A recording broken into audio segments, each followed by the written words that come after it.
Eu queria te convidar nessa noite, você que pode, para que possa abrir na sua Bíblia, no livro de 2 Reis, capítulo 25, do versículo 1 ao 4. 2 Reis, capítulo 25, do versículo 1 ao 4.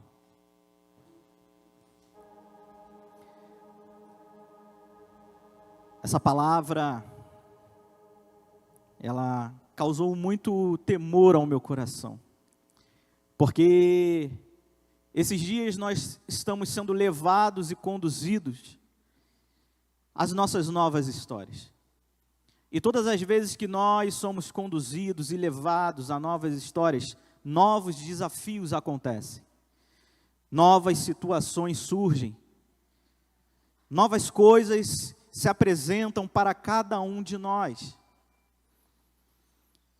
E precisamos entender esse texto, e eu pedi ao Senhor em oração que eu pudesse transmitir essa mensagem, a ponto que você pudesse ser transportado diretamente para esse texto, diretamente para esse lugar, para que você vivenciasse como se você estivesse ali naquele momento, naquela hora, naquela situação.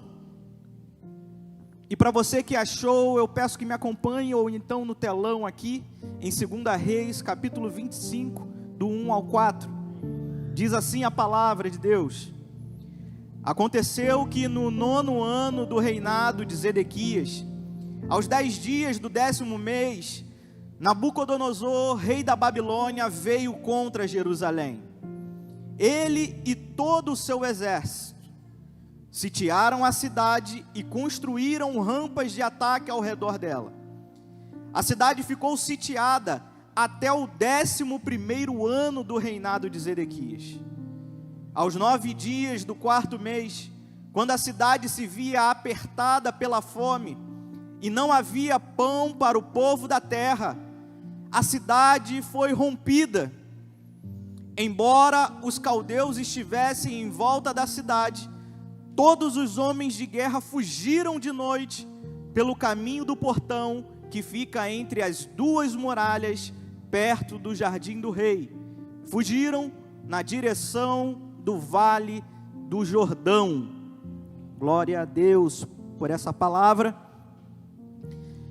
Esse evento que acontece no livro de Reis é um evento que havia sido anunciado pelo profeta Jeremias, pelo profeta Isaías, pelo profeta Ageu, e alguns outros profetas que durante esse período tentavam aconselhar e advertir o povo que um caminho sem Deus era um caminho perigoso, que um caminho sem Deus traria muitos prejuízos à vida deles, e que eles precisavam abandonar os seus ídolos, que eles precisavam voltar o seu coração novamente ao Senhor Jesus, que era o único Rei, o único Senhor. Eles precisavam olhar novamente para aquele tempo, a qual estavam estabelecidos em Deus. E esse prenúncio que foi dado por Jeremias, ele foi desacreditado por todos aqueles homens. A Bíblia vai dizer em diversas vezes, e o mesmo acontece com Zedequias, em todas as sucessões do reinado de Judá, ou do reinado de Samaria, de que reis após reis faziam o que era mal aos olhos do Senhor. Mas as vozes não cessavam, os conselhos não cessavam. Todos os dias Deus levantava pessoas para que pudesse advertir e dizer: olha, não vai por aí, olha, não é dessa forma, não faça desse jeito. A nossa esperança está no Senhor, a nossa força vem do nosso Deus, Israel. Porém, por muito tempo, Israel andou com seus olhos vendados, se desfazendo das vozes proféticas, desmerecendo homens de Deus que eram levantados dias após dias para aconselhar, para instruir o seu povo. O que acontece é que muitas das vezes, quando nós estamos sendo levados pelos nossos próprios conselhos, pelas nossas próprias decisões, todas as vezes que nós queremos tampar os nossos ouvidos para que as vozes proféticas não penetrem ao nosso coração, todas as vezes que as minhas paixões, todas as vezes que as minhas emoções, todas as vezes que as minhas vontades, elas começam a aflorar e se tornarem em evidência, nós temos um problema. E esse problema se chama crise do autocontrole. E esse é o tema da palavra que eu quero ministrar hoje. Se o pessoal da mídia puder pegar no Canva, está lá. Me perdoe, em nome de Jesus, não avisei, mas está lá no Canva, lá, pode colocar. E essa crise do autocontrole acontece, porque como todos sabemos, o autocontrole é aquela característica que nós temos de diminuir a nossa vontade, as nossas paixões, o nosso desejo, nos controlar diante de tudo aquilo que tenta nos conduzir e tenta falar mais alto e gritar a respeito de nós. Mas todas as vezes que nós não conseguimos controlar isso, todas as vezes que nós deixamos a nossa carne falar mais alto, aquilo que está dentro de nós, a nossa natureza sair para fora, nós estamos em crise. E se nós fomos chamados a serem autocontroláveis, a serem santos, a sermos pacíficos, a termos um autodomínio, nós fomos chamados para permanecer no lugar do autocontrole. Todos os dias nós temos que matar um leão, um urso, um gigante. Todos os dias nós temos que olhar para nós no espelho e dizer: eu vou te vencer. Porque a nossa natureza a todo momento ela nos puxa. Ela quer nos travar. Ela quer nos aconselhar segundo a vontade dela. Mas a partir do momento que silenciarmos as vozes do céu, as vozes de Deus, entraremos sempre nesse lugar de crise. Só que o grande problema desse lugar de crise é que todas as vezes que nós entramos em crise, nós não conseguimos enxergar o que está ao nosso redor.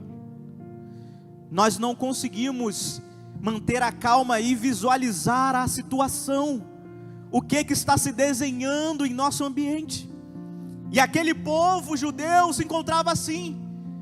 Houve uma crise de autocontrole, a voz de Deus tinha sido abafada, e eles não perceberam que aquilo que foi falado por meio da boca do profeta um dia aconteceria, e que estava a ponto de acontecer. Eles estavam imersos tanto na sua vontade, no seu desejo, que eles não conseguiram identificar que um exército poderoso marchava de encontro à vida deles. A palavra vai dizer que no reinado de Zedequias, Nabucodonosor, rei da Babilônia, ele vai marchar contra o reino de Israel. Só que ele não vai marchar somente com alguns soldados. Ele não vai de encontro a Israel somente com um batalhão. Mas a Bíblia vai descrever que ele vai com todo o seu exército. Preste atenção no que eu quero começar a ministrar na sua vida. Todas as vezes que você começa a dar ouvidos ao mundo aquilo que você deseja, aquilo que a tua carne pede, e deixa de lado a voz do Espírito Santo, você perde a percepção de tudo aquilo que está acontecendo ao seu redor. E isso acontece na minha e na sua vida porque todos os dias nós estamos em luta. Todos os dias há alguma guerra a ser vencida. Mas se vencemos guerra, é porque Deus nos dá força e estratégia e visão para enxergar o movimento do inimigo.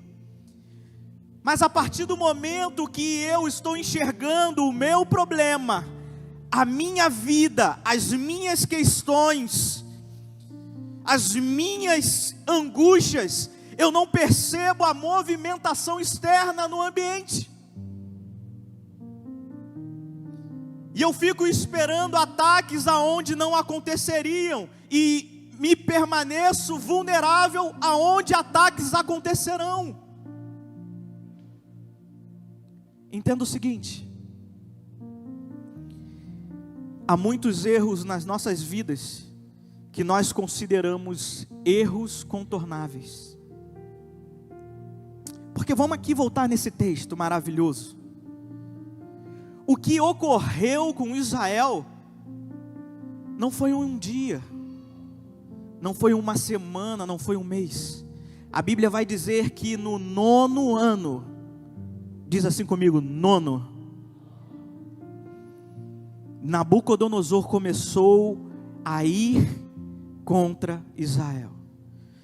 Mas essa mesma palavra vai dizer que eles permaneceram ao redor até o 11º ano. Sabe qual é o nosso problema? A gente acha que o nosso inimigo, ele vai vir de uma vez só lutar contigo. Achamos que o nosso inimigo vai aparecer como um gigante filisteu, como aconteceu com Davi, e nós com uma funda vamos enfrentar ele naquele momento. Deixa eu te dizer uma coisa: o nosso inimigo, ele não deseja acabar com você ou fazer uma luta instantânea. O nosso inimigo, ele deseja nos sitiar e nos envolver. E eu explico isso para você, sabe por quê? Porque o inimigo de Israel, ele não veio para destruir a muralha, ele não veio para matar o povo. A Bíblia vai dizer que Nabucodonosor, com todo o seu exército, sitiou, cercou Israel. Ele cercou Israel e ele construiu carros de ataque, rampas de ataque, dependendo da sua tradução. E o que eu entendo com isso? Que o inimigo, ele tem uma estratégia. Ele conhece a nossa força. Ele sabe que se ele afrontar, ele vai cair. Porque ele já caiu uma vez. Porque todas as vezes que recebemos afronta, nós não somos afrontados em nós mesmos, mas o nosso Deus tem sido afrontado. E Davi vai dizer: quem é esse incircunciso para afrontar o exército do Deus vivo? É por isso que ele entendeu que para destruir a minha e a sua vida, ele não precisa entrar em uma luta com cada um de nós, mas ele precisa gerar uma crise de autocontrole, e que com uma questão de tempo, nós nos enfraqueceremos. E eu quero trazer aqui as estratégias do mal, que podem acabar com aquilo que de há mais glorioso na nossa vida, que é a presença de Deus. Entenda que erros contornáveis precisam acabar nas nossas vidas. Durante praticamente 2 anos, Israel tolerou a presença do inimigo ao seu redor. Nabucodonosor, ele não enfrenta Israel, mas ele envolve Israel por 2 anos. Sabe como acontece isso? Todas as vezes que as nossas fraquezas permanecem conosco, as nossas falhas, os nossos erros, e nós queremos contornar, tolerar, dizer: olha, essa questão é ruim, mas eu consigo conviver com ela. Esse pecado é ruim, mas eu consigo conviver com ele. Esse erro que eu cometo é ruim, mas é da minha natureza, eu consigo conviver com ele. Nós estamos contornando erros, e sabe o que nós estamos fazendo? Nós estamos construindo rampas de ataque para o exército inimigo. O inimigo, ele não quer te afrontar, o inimigo, ele quer te envolver. E para te envolver, ele não precisa de esforço físico. Ele só precisa que todos os dias você tolere os seus erros, você contorne as suas falhas, e você diga: está tudo bem. Se os meus amigos quiserem ser meus amigos, eles precisam tolerar o jeito que eu sou. Se o meu marido, se a minha esposa quiser conviver comigo, eles precisam tolerar esse jeito que eu sou. Só que o que eu não entendo é que talvez essa pessoa que está ao nosso lado possa tolerar, mas juntamente com essa pessoa, um exército inimigo está pronto e esperando a oportunidade para destruir a sua vida.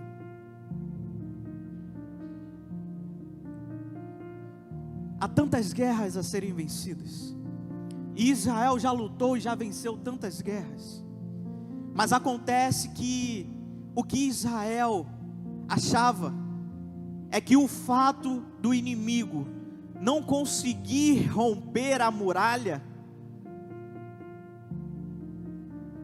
era o suficiente para ele se acomodar dentro do seu castelo. Todas as vezes que você se acostuma a viver dessa mesma forma, você está sendo sitiado pelo exército inimigo, porque você não está visualizando, mas a estratégia do mal é matar você lentamente, porque todas as vezes que acontece o deslize, ele é desse tamanho, mas deslize após deslize, ele vai sendo aumentado, e o problema vai ganhando uma forma, e essa bola de neve um dia pode passar por cima de nós. Envolver e estabelecer é o que o inimigo quer fazer com cada um de nós, porque ele estabelece o seu quartel-general ao nosso redor. A Bíblia diz que ele está ao nosso derredor como um leão, bramando, rugindo, esperando uma oportunidade, esperando um momento. E sabe qual é o nosso problema? Nós não queremos agir, nós queremos nos acomodar na nossa posição. Já passou 20, 30 anos, sempre foi assim, eu sou assim, está tudo bem. Queridos, toda a crise de autocontrole começa quando eu quero contornar as minhas falhas, quando eu quero dizer: eu vou empurrando com a barriga, eu vou fazendo desse jeitinho, eu vou fazendo dessa forma. Muitos de nós estamos nesses momentos. Quantos erros nós estamos cometendo e nós estamos juntando e colocando numa mala e trazendo essa mala conosco? Quantas falhas já apontadas nós estamos carregando numa mochila? Estamos construindo um acampamento inimigo ao nosso redor, achando que vamos sobreviver, estando cercados. Ninguém sobrevive a uma cerca há muito tempo. Pensa comigo. Nabucodonosor chega a um campo de batalha. Israel espera um ataque. Nabucodonosor para, envolve. E talvez na nossa cabeça a gente pense: falei? Não vai dar em nada.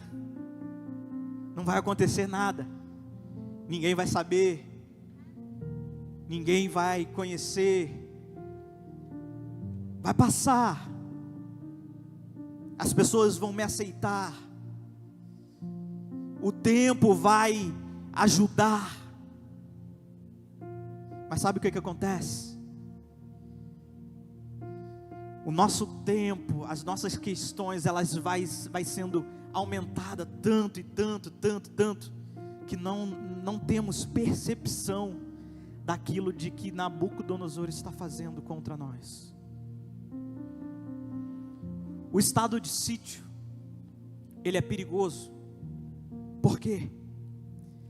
Porque a estratégia do inimigo é fazer o seguinte: a primeira coisa, se eu envolvo Israel, eles não conseguem sair. E se eles não conseguem sair, eles não conseguem produzir. E se eles não conseguem produzir, não haverá pão para eles comerem. E se não haverá pão para eles comerem, eles vão começar a passar fome. E se eles começarem a passar fome, eles vão começar a enfraquecer.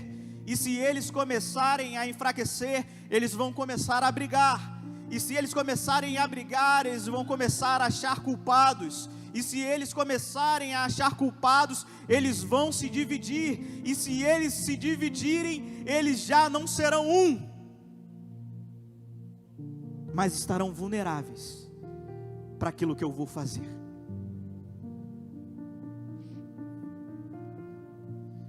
Jesus diz: eu sou o pão que desceu do céu.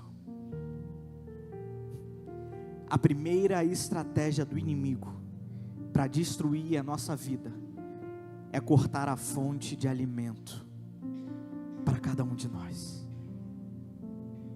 Porque todas as vezes que estamos sem alimentos, ficamos sem energia. E todas as vezes que estamos sem energia, não temos forças para lutar. E se não temos forças para lutar, não temos como vencer as guerras. Porque sem força é impossível vencer guerra.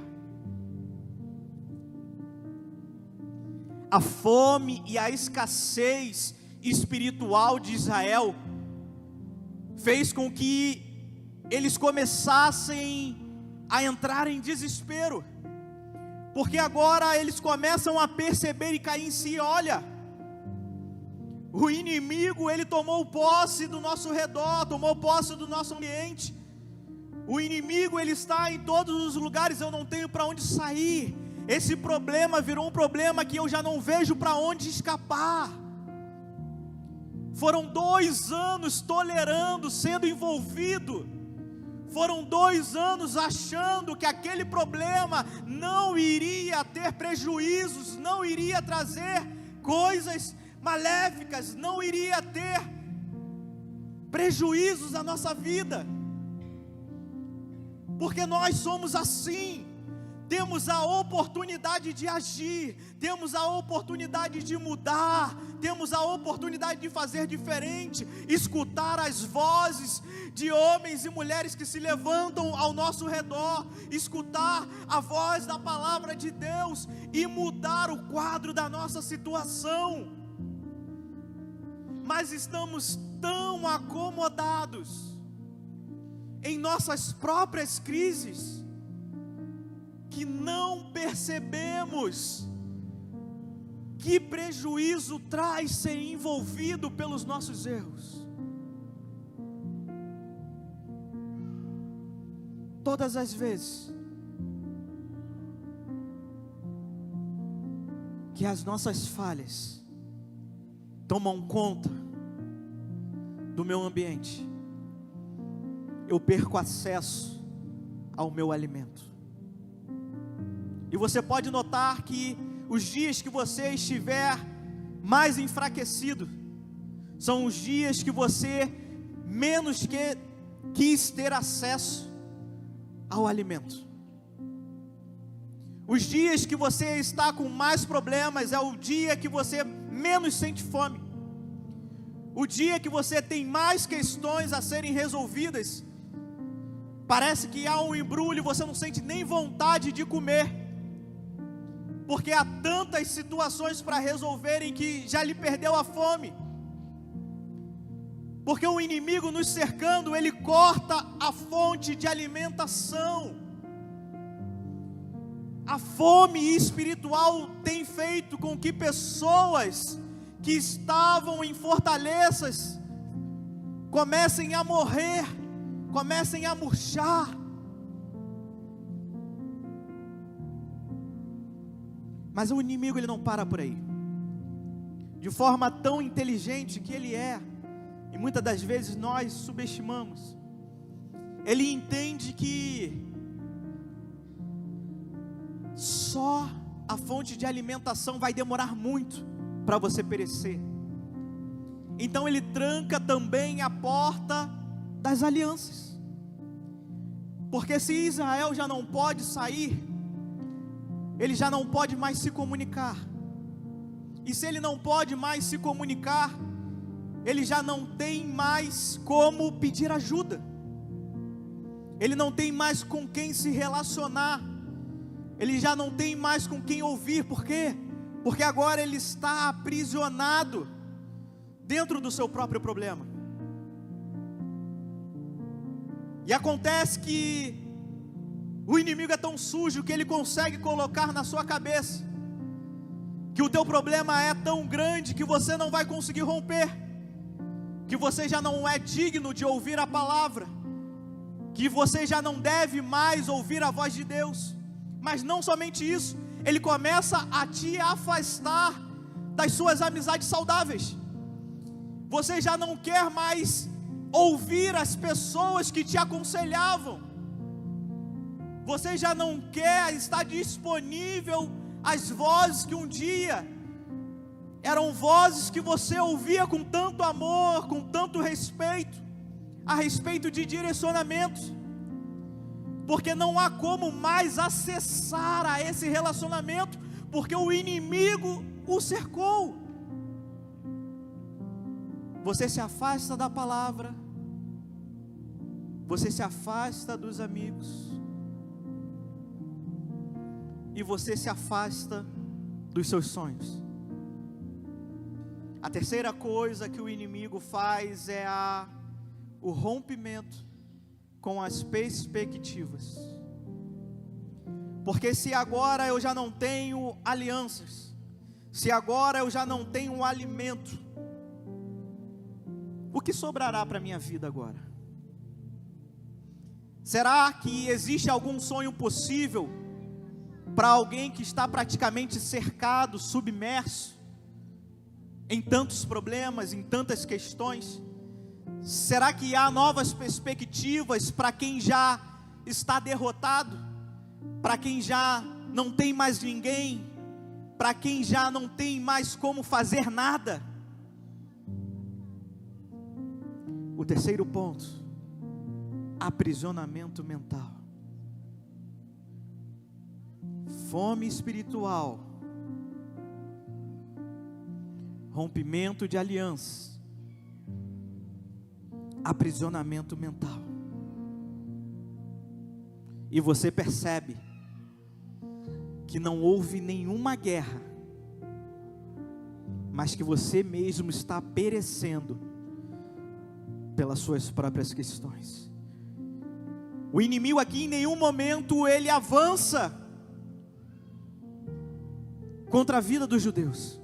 O inimigo aqui em nenhum momento lança dardos, nenhum momento ele ataca com pedras, ele ataca com espadas, mas o inimigo, ele diz: vamos cortar, vamos tirar dele tudo que o mantém de pé. E é isso que tem acontecido com muitos de nós.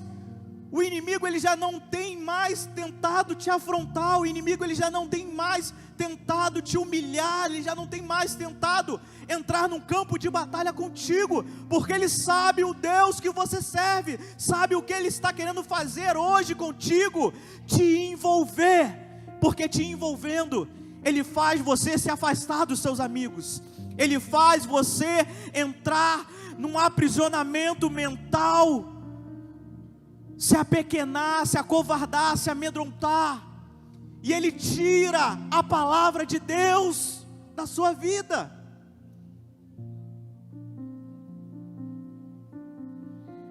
E ele não precisa medir forças com você, ele só precisa te cercar. Queridos, nessa noite, não permita que os seus problemas comecem a acampar ao seu redor. Não permita que pequenos erros se tornem rampas de ataque do seu inimigo. Não permita que as suas questões façam um sítio e comecem a cercar a sua vida, até o ápice de você entrar numa crise do seu autocontrole. Sabe por quê?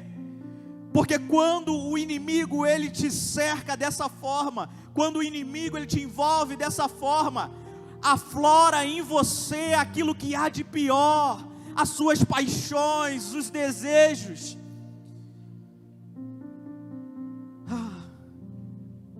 Quantos estavam dentro, mas entraram numa crise e começaram a aflorar aquilo que havia de pior dentro deles. Tantas vontades que você quer realizar, tantas coisas que você quer fazer, todas as vezes, porque isso acontece comigo também, todas as vezes que eu chego num ponto de crise, eu volto para o lugar do esconderijo, irmãos. Eu volto para o lugar da humilhação. Eu volto do lugar onde eu entendo que eu não sou nada, e que nada foi feito por meio da minha mão, e que nada pode ser feito por meio de mim, porque o inimigo quer que nós nos tornemos independentes. Porque quando Israel, ele deixa o seu lugar de adoração aqui, ele se torna independente de Deus. E todas as vezes que nos tornamos independentes de Deus, seja pelo qualquer motivo, nós nos tornamos vulneráveis aos ataques, aos sítios, às cercas. E nesse momento,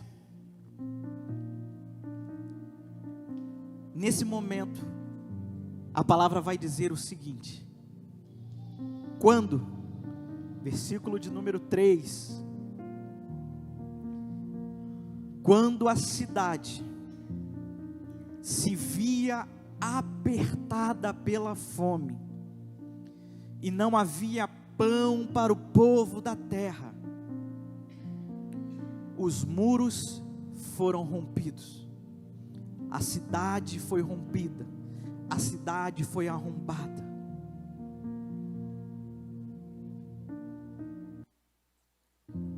Olha o que acontece.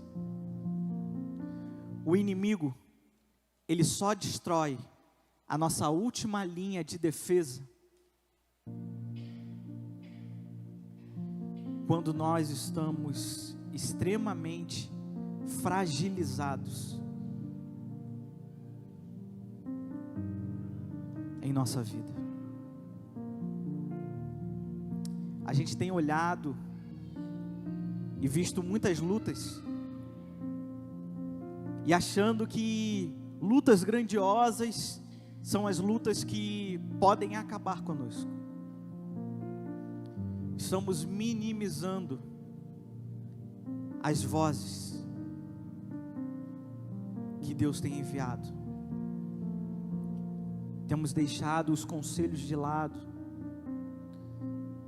temos deixado nossas próprias questões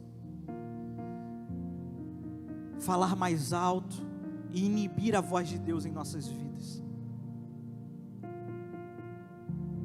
O inimigo, ele só consegue romper quando nós estamos fracos. E quando nós estamos fracos, é aquele momento onde que os muros, a nossa última linha de defesa, não é mais suficiente. Sabe por quê? A oração, o jejum, o relacionamento, a contemplação, a solitude, o quebrantamento, é quando você não tem mais vontade de fazer nenhuma dessas coisas, é quando você já não tem mais ânimo para fazer nada disso. É nesse momento que a palavra está dizendo: e a cidade foi rompida. Israel possuía um Deus que fez eles vencerem muitas guerras, muitas batalhas. Mas um dia Deus levantou uma voz e dizendo: não vá por aí, volte para este lugar, não adore isso, permaneça na sua posição. E Israel não quis escutar, Israel não quis ouvir.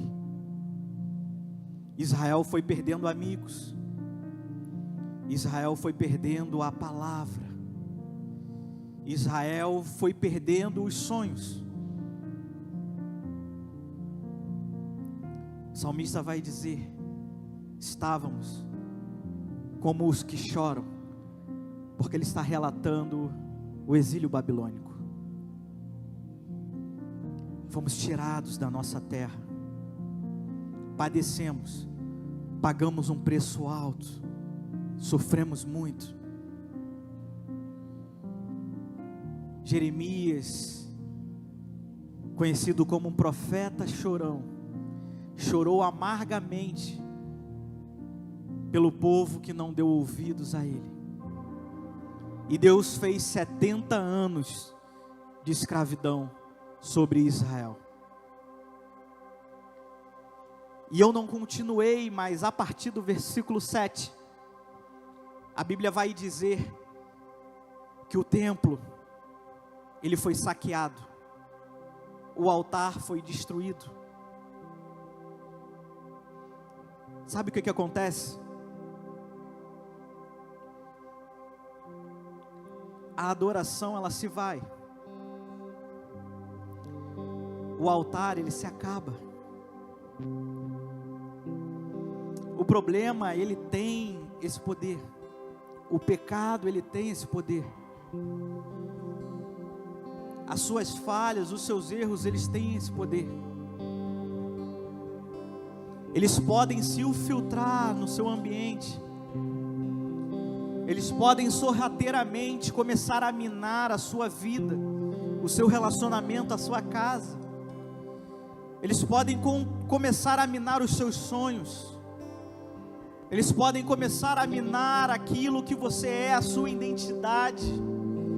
Eles podem começar a minar tantas coisas boas que Deus tem prometido a respeito da sua vida. Só que o desejo do inimigo não é destruir os bens, não é destruir o que você tem, é destruir o que você é. Porque quando o inimigo entra, ele não está interessado em nada mais além do que saquear o templo. E o templo era o ambiente da adoração de Israel. E eles roubaram todos os utensílios que os judeus, eles adoravam ao Senhor. Eles levaram com ele tudo aquilo, todas as ferramentas que eles utilizavam para adorar o Senhor. Mas eles foram além. Eles quebraram o altar. Eles destruíram o altar. Não permita, nessa noite, que o seu altar seja destruído. Não permita que a adoração seja roubada. A estratégia do inimigo é te envolver a tal ponto que ele possa te tirar desse lugar. Você começa a achar que já não é mais digno de estar aqui. Você começa a achar que você não tem força, que a sua vida vai ser sempre assim, que você sempre vai estar caindo, que você sempre vai estar errando. A voz do inferno, ela começa a te dizer que esse lugar aqui não é suficiente para você. A voz do inferno começa a te dizer que você está numa bolha e que você está aprisionado. Mas deixa eu te dizer uma coisa: o que o inimigo está tentando te dizer é a mesma coisa que ele disse para Eva: você possui tudo, e ele está te oferecendo nada. Mas na astúcia dele, ele está fazendo com que o nada se torne tudo para você. Mas está sendo enganado. Não permita que esse momento roube uma vida inteira. Não permita que essa vontade acabe com todo um sonho. Não permita que essa paixão tire toda uma promessa. Não deixe o inimigo saquear o seu tempo. Não deixe ele destruir o seu altar. Porque o grande segredo, nós só fazemos quando já não tem mais jeito. Somos assim. Eu me pergunto todo dia, por que a gente é assim? Porque Israel não quis enfrentar quando estava forte, não quis agir quando o inimigo não sabia como ele estava, não quis avançar quando tinha força. Ele se acomodou e esperou 2 anos, mas quando estava fraco, quando já não tinha palavra, quando já não tinha amigos, quando já não tinha mais sonhos, a Bíblia vai dizer no final que Israel fugiu, mas já era tarde demais. Fuja enquanto há tempo. Fuja enquanto Deus te permite. Não deixe para fugir quando não há mais jeito. Não deixe para fugir quando o problema já tomou proporções incríveis. Ei, faça como José, fuja. Faça como Davi, fuja. Faça como tantos homens de Deus, fuja.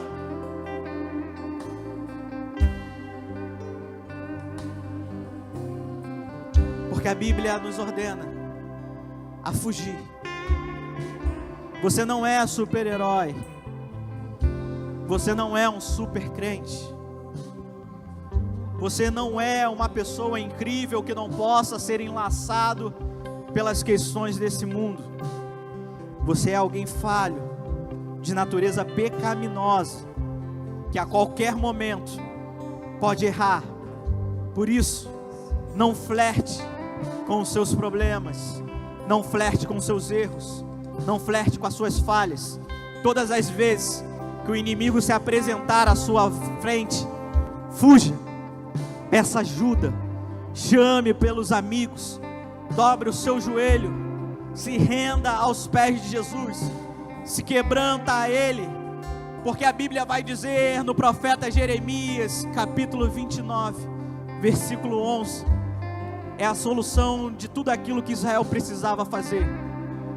Porque eu bem sei dos pensamentos que eu tenho a respeito de vós, pensamentos de paz, para dar o fim que vós desejais. Porque então vocês irão e orarão e invocarão o meu nome, e eu, o Senhor, farei vocês voltarem do cativo, restituirei tudo aquilo que vocês tiveram e serei a sua força.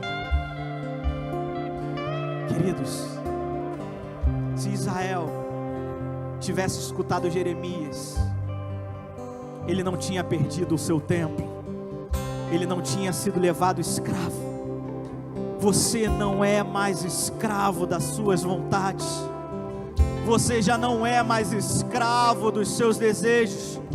Essa paixão que quer te conduzir a uma vida que Deus já tirou de você, não vai te vencer essa noite.